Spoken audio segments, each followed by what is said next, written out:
Bismillah ar-Rahman ar-Rahim. Co-chairs of the FACTI panel, Excellencies, ladies and gentlemen. It is a pleasure to be invited to address this launch of the final report of the high-level panel on financial accountability, transparency, and integrity. When my government took office 2.5 years ago, the country's coffers were empty, denuded by huge and accumulated trade and fiscal deficits, but more than that, by illicit financial outflows from our country. Your interim report confirmed that due to political and official corruption, as well as crime and tax evasion, trillions of dollars flow out of developing countries each year. $7 trillion in stolen assets are parked in the financial haven countries. The flight of this vast resources from the developing countries is a principal cause of their underdevelopment, poverty, inequality, and political instability.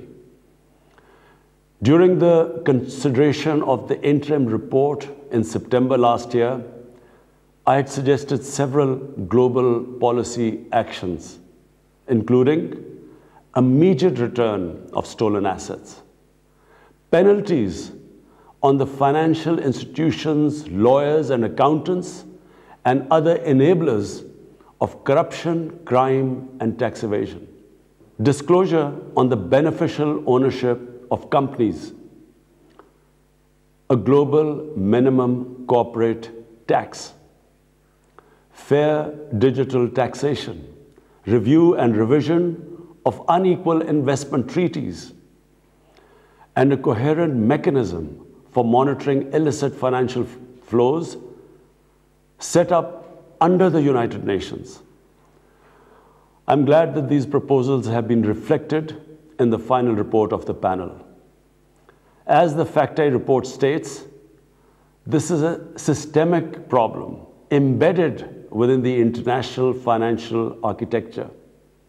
It requires a systemic solution. It cannot be resolved by piecemeal or cosmetic actions.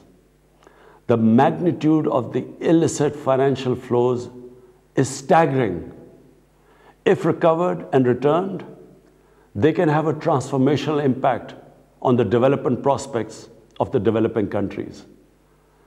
As the report says, this could enable the developing countries to eradicate poverty, reduce inequalities, build back better after the COVID crisis, address climate change, and strengthen human rights.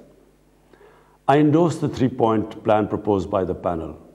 1, apply international values of honesty and integrity to all financial transactions. 2, strengthen policy frameworks. And 3, reform and reinforce the relevant institutions dealing with these illicit financial flows.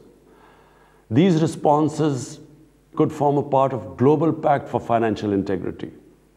National and cross-border financial transactions should be regulated under a value-based system encompassing accountability, transparency, legitimacy, fairness, inclusion, and equity.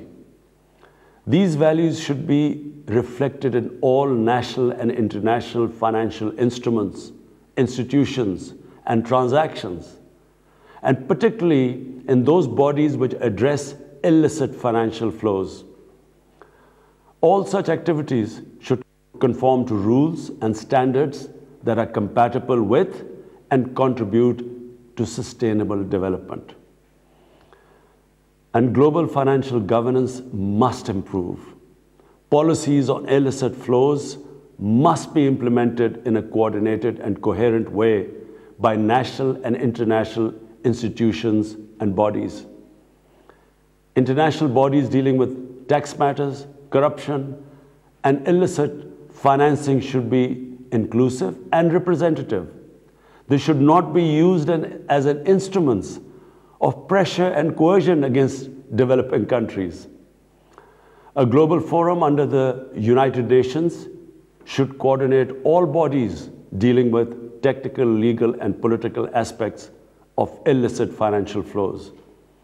It should incorporate a mechanism to adjudicate and mediate disputes on issues relating to illicit financial flows. Excellencies, it's now time to act on recommendations of the FACT-I panel. Pakistan will be happy to join in proposing the adoption of FACT-I panel report by the United Nations Economic and Social Council and the General Assembly. We must also take some quick, concrete actions. First, a commitment by haven countries to immediately and unconditionally return all foreign assets that are shown to be stolen or whose legitimacy cannot be explained. The OECD's proposal to freeze and return the unexplained assets of foreign politically exposed persons is worthy of consideration. Secondly, the UN should initiate several steps, including initiate negotiations on the new international tax cooperation and anti-money laundering legal instruments, like the Convention on Corruption. Adopt common principles identified by the FACT-I panel that would apply to all financial transactions, and establish a UN coordination, adjudication, and mediation mechanism on illicit financial flows. Pakistan will work actively with all like-minded countries to realize these vital objectives. I thank you.